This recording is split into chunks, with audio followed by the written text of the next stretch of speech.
friends, Hello. welcome back to my channel Age Journey Japan Vlogs. She's a Mona Lisa. आज के video में हम लोग topic हम लोगों ने लिया है कि how to survive in Japan.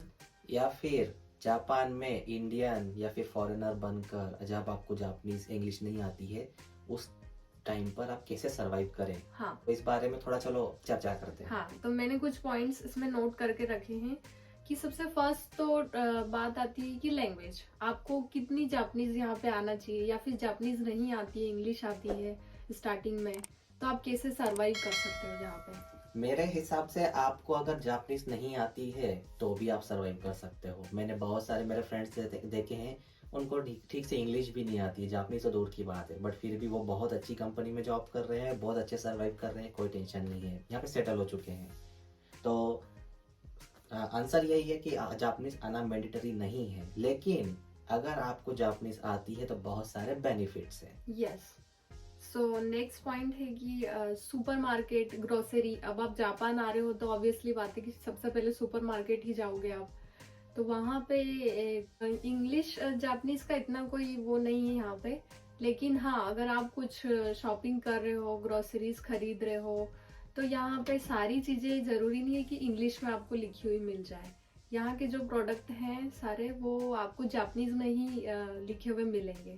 जो Japanese made in Japan product है वो अधिकतर जापानीज में मिलेंगे. हाँ थोड़ा इंग्लिश ट्रांसलेशन हो सकता है, लेकिन आपको आप गूगल ट्रांसलेट या गूगल का हाँ कैमरा ट्रांसलेट यूज कर सकते हैं, उसमें आप पता कर सकते हाँ, तो हैं उसमें भी आपको जापानीज की इतनी कोई रिक्वायरमेंट नहीं है.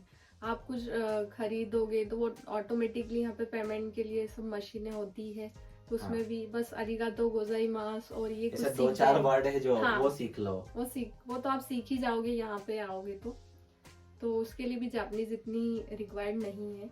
हाँ, बाकी जो ऑनलाइन पेमेंट की आपने बात करी, ऑनलाइन पेमेंट सिस्टम की, हाँ तो ऑनलाइन पेमेंट सिस्टम में ऐसा है कि मशीनें सारी ऑलमोस्ट जापानीज में रहती है. अगर आप वहाँ पे इंग्लिश का चेंज कर लेते हैं ट्रांसलेशन तो हाँ. ठीक है, लेकिन अगर आपको इंग्लिश ट्रांसलेशन नहीं मिल रहा है तो आपकी दिक्कत हो हाँ, सकती है. बट ऑलमोस्ट सारी मशीनों सारी में वेंडिंग इंग्लिश का मशीन तो में मिल रहता जाता ही है है. ऑप्शन. हाँ हाँ, हाँ तो आप वहाँ पे लैंग्वेज चेंज कर सकते हो. हाँ. नेक्स्ट पॉइंट है टैक्स ऑफिस, वार्ड ऑफिस, या फिर अच्छा, यहाँ के हाँ. City office. आप जापान आ रहे हो तो सबसे फर्स्ट आपको नीड होगी कि आपको सिटी ऑफिस में भी काम पड़ेगा कि आप कौन से वार्ड में रह रहे हैं, कौन सी सिटी में रह रहे हैं, तो उस सिटी के या वार्ड के आपको सिटी ऑफिस जाना होगा. हाँ, वो इसलिए जाना होगा क्योंकि आपको एक वीजा मिलेगा, कार्ड मिलेगा, या फिर कुछ भी आपकी जो एंट्री रहेगी. टूरिस्ट वीजा की बात नहीं कर रहे हैं, टूरिस्ट वीजा में आपको नहीं जाना है. लेकिन अगर आप कुछ स्टूडेंट वीजा पे आते हैं या वर्किंग वीजा पे आते हैं तो आपको सिटी ऑफिस या वार्ड ऑफिस जाके आपकी एंट्री करानी होती है कि आप यहाँ पर रह रहे हैं. यस, या आपका हाँ. स्पाउस है, फैमिली है, तो उसके लिए भी आपको सिटी ऑफिस जाना होगा. पड़ेगा. तो वहाँ सिटी ऑफिस में अधिकतर जापानीज चलती है. कुछ अगर मेन सिटी ऑफिस है टोक्यो के अराउंड है तो वहाँ पे आपको बहुत सारे इंग्लिश स्पीकिंग पर्सन्स मिल जाएंगे. बट बहुत सारे जो लोकल वार्ड्स होते हैं या लोकल कम्युनिटी के वार्ड्स होते हैं, छोटे मोटे शहरों में होते हैं, या फिर जहाँ जो मेन टोक्यो के थोड़ा आसपास नहीं है, मतलब थोड़ा दूर है, वहाँ पे थोड़ा इंग्लिश स्पीकिंग पर्सन नहीं मिलते हैं. तो उस समय आपको जापानीज थोड़ा आना जरूरी है, नहीं तो आप बता नहीं पाओगे आपको क्या करना है. वहाँ के डॉक्यूमेंट्स, टैक्स रिलेटेड पर्पज से अगर आपको कुछ करना है तो ऑलमोस्ट टैक्स रिलेटेड पर्पज भी सब, और डॉक्यूमेंट भी जो भी है ऑलमोस्ट सब जापानीज में ही रहते हैं. इंग्लिश में थोड़ा बहुत ट्रांसलेशन अवेलेबल होता है, लेकिन हार्डली हमें मिलता है, कंफ्यूजन भी बहुत रहता है. तो टैक्स, सिटी, वार्ड ऑफिस में मैं कहूँगा तो थोड़ा जापानीज आना चाहिए. लेकिन अगर हाँ. आपका कोई ट्रांसलेटर है, जापानीज फ्रेंड है, तो बहुत तो आप हेल्प बहुत मिल बढ़िया, आप जाएगी. उससे मदद ले सकते हैं. लेकिन कंट्री साइड में अगर आप जाते हैं, जैसे विलेज वगैरह, टाउन है, मेन टोक्यो में नहीं है, तो वहाँ पे जो मैक्सिमम लोग होते हैं वो एजेड भी होते हैं, एजेड पीपल ज्यादा होते हैं, तो उन लोगों को इंग्लिश नहीं आती है, तो वो वहाँ पे आपको जापानीज की नीड होगी. हाँ, तो अगर कुछ ऐसे वार्ड ऑफिस या गवर्नमेंट ऑफिस में आप जा रहे हैं जहाँ पे मतलब एजेड लोग हैं या फिर उन्हें ज़्यादा इंग्लिश नहीं आती है, तो वहाँ पे आपको जापानीज लगेगी, तो जापानीज पर्सन की हेल्प ज़्यादा बेटर रहेगी. नेक्स्ट पॉइंट है रेस्टोरेंट. तो वो डिपेंड करेगा कि आप इंडियन रेस्टोरेंट अगर जा रहे हैं तो वहाँ पे तो इंग्लिश, हिंदी सब चल जाएगा. कई बार नेपाली भी चल जाएगा. हाँ, बहुत सारे नेपाली, नेपाली लोग भी साउथ, तो काम वो करते तो हैं. डिपेंड करेगा कि आप कौन से रेस्टोरेंट में जा रहे हैं. लेकिन अगर आप लोकल यहाँ के जापानीज रेस्टोरेंट में जाते हैं तो वहाँ पे जापानीज ही चलेगी. अगर आप कोई से मतलब इटालियन और मैक्सिकन रेस्टोरेंट में जाते हैं तो आप थोड़ी इंग्लिश यूज़ करते हैं कर सकते हैं, मतलब वहाँ पे स्पीकिंग पर्सन्स रहते हैं, इंग्लिश जो जानते हैं थोड़ी बहुत समझ जाते हैं। बाकी नॉर्मली आपको जापनीज़ आना ज़रूरी है, जापनीज़ पढ़ना आना ज़रूरी है, हाँ क्योंकि मेन्यू में जापनीज़ में लिखा रहेगा, और अगर आप कुछ नया ऑर्डर करती है तो ए का बी सी का डी ये हो जाएगा। यस हाँ, एटलीस्ट इतनी आपको आनी चाहिए कि आप आपका ऑर्डर कर सको हाँ। और आपका पेमेंट करके आप वहां से निकल जाओ। और ये भी पता कर सको कि उस फूड में क्या डला है। हाँ अगर आप वो तो वेजिटेरियन है और अगर पोर्क वाला कुछ खाना आ गया तो आपका पूरा दिन बर्बाद प्रॉब्लम हो हो सकता सकती है। है, क्योंकि जो प्योर वीगन लोग हैं उन लोगों को यहाँ पे ये प्रॉब्लम फेस करनी पड़ती है, क्योंकि हर जगह कुछ ना कुछ मीट और ये सब मीट यहाँ और के। फिश ये प्रोडक्ट ज्यादा यूज होते हैं। यस, तो उसके लिए आपको कैसे सरवाइव करना है यहाँ पे एज ए वेजिटेरियन, वो उन चीजों का भी ध्यान रखना होगा। जो ज्यादा डिटेल वेजिटेरियन के बारे में हम दूसरे वीडियोस डालते हैं, आप उन्हें देखिए, यहाँ पे हम उस बारे में ज्यादा बात नहीं करेंगे। हाँ, नेक्स्ट पॉइंट है कम्यूट या हाँ। फिर ट्रेवल करेंगे तो उस टाइम कैसे सरवाइव करना है। तो यहाँ पे हाँ। भी लैंग्वेज की बात आती है। लैंग्वेज की बात आती है, लेकिन कम्यूट में यहाँ पे आपको पता है कि जापान में ऑलमोस्ट सबवे है, टोक्यो के अराउंड भी, और सब ऑनलाइन ट्रांजेक्शन हो जाते हैं। यहाँ पे कुछ ट्रांजेक्शन कार्ड्स चलते हैं, सुइका और पॉस्मो, आप उनके थ्रू भी वो ट्रांसफर पेमेंट कर सकते हैं, तो आपको ज़्यादा इस बारे में प्रॉब्लम नहीं आएगी। लेकिन मैं कहूँगा कि थोड़ी जापनीज आएगी तो बेटर है, लेकिन अगर नहीं आएगी तो सर्वाइवल पॉसिबल है। आपको बस पंच करना है, टच करना है आपका कार्ड और आगे निकलना है। वो ऑटोमेटिक डोर्स होते हैं, ऑलमोस्ट मेट्रो सिस्टम है यहाँ पे सब जगह।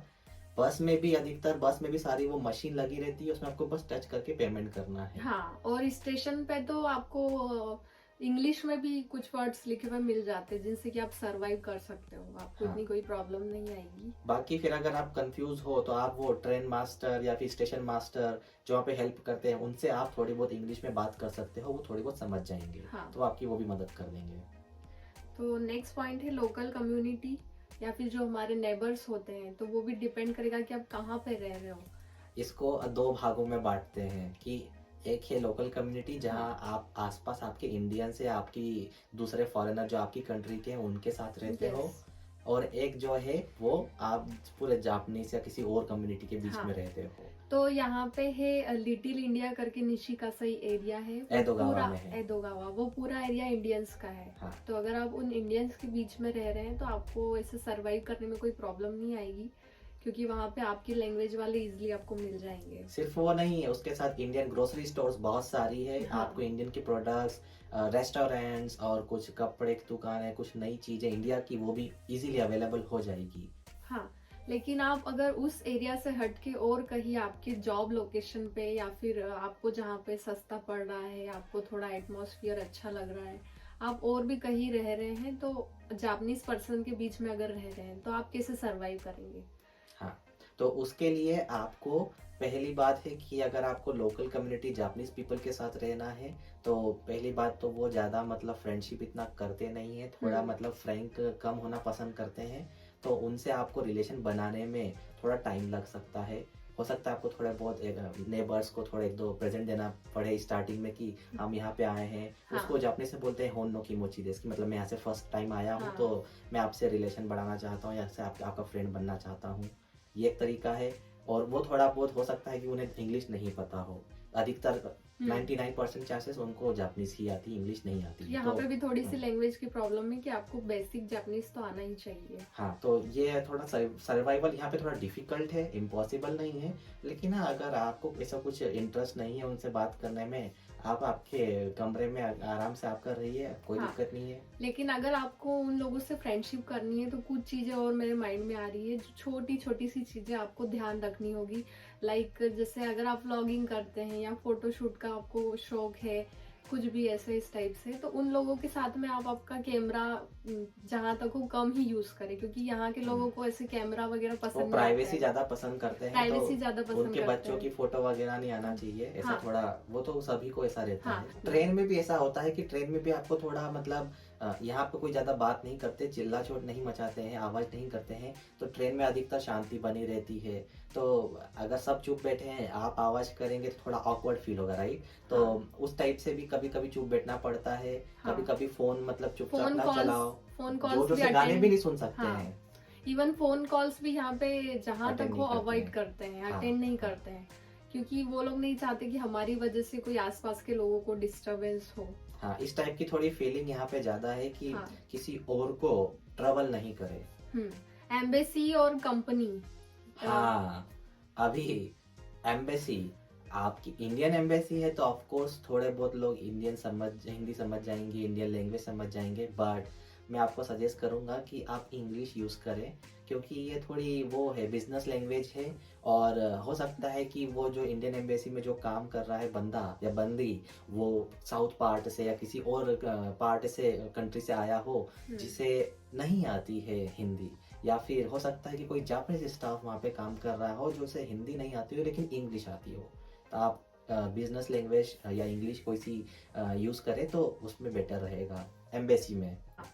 और अगर कंपनीज की बात करें तो वो भी डिपेंड करेगा कि आप कौन सी कंपनी में जॉब कर रहे हैं। अगर आपकी एमएनसी है, लैंग्वेज की अगर बात करें, मेन इंग्लिश ही है। हाँ, इंग्लिश ही है मेन। एमएनसी में तो इंग्लिश चलेगी, लेकिन अगर यहाँ की किसी जापानीज कंपनी में आप जॉब कर रहे हो तो आपको जापानीज आना जरूरी है उसके लिए। हाँ, हाँ, अगर आप इंडियन कंपनी में काम करते हैं और किसी इंडियन कंपनी के थ्रू यहाँ पर आए हैं तो हो सकता है बहुत सारे इंडियन कलीग भी होंगे, आप हिंदी में भी बात कर पाएँ, लेकिन जो नॉर्मली आईटी कंपनी या कोई सी कंपनी की मेन लैंग्वेज होती है वो इंग्लिश होती है, राइट। और यहाँ पे जापानीज कंपनी में अधिकतर जापानीज ही यूज़ होती है, लेकिन आजकल थोड़ा ट्रेंड चेंज हो रहा है और वो इंग्लिश भी यूज़ करना चालू कर रहे हैं।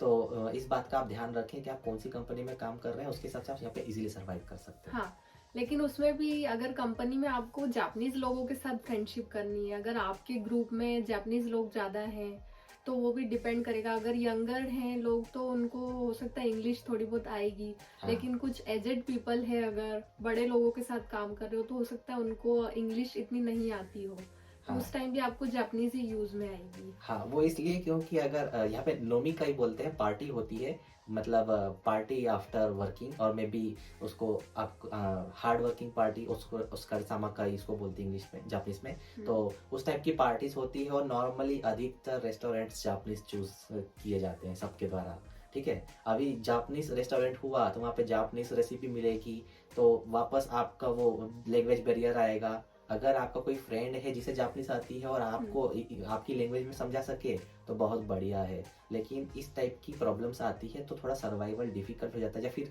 आपको हो सकता है कि मना करना पड़े कि नहीं सॉरी मुझे पता नहीं है, मैं थोड़ा मतलब नहीं ज्वाइन कर पाऊंगा। वेजिटेरियंस में थोड़ा ज़्यादा ध्यान रखना पड़ता है। नेक्स्ट पॉइंट है online delivery and shopping, online shopping. तो अगर आप जापान रह रहे हैं तो शॉपिंग तो आप करोगे ही करोगे, हाँ। और ऑनलाइन आपके पार्सल वगैरह भी आएंगे, तो उस टाइम पे भी आप कैसे सरवाइव करेंगे, या फिर जापानीज लैंग्वेज कितनी इम्पोर्टेंट है उस टाइम पे। हाँ, तो नॉर्मली शॉपिंग में ऐसा रहता है कि या तो आप ऑफलाइन शॉपिंग कर लो, बहुत सारी बड़ी बड़ी दुकानें हैं।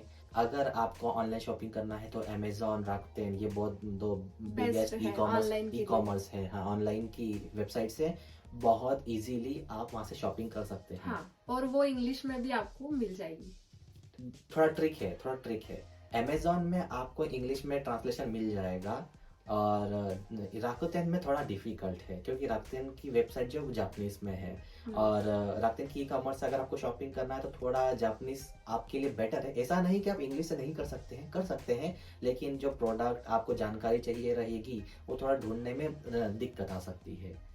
रही बात डिलीवरी की, डिलीवरी में आपको कुछ नहीं करना है। अगर आपने एक बार ऑर्डर कर दिया आपके घर में आएगा।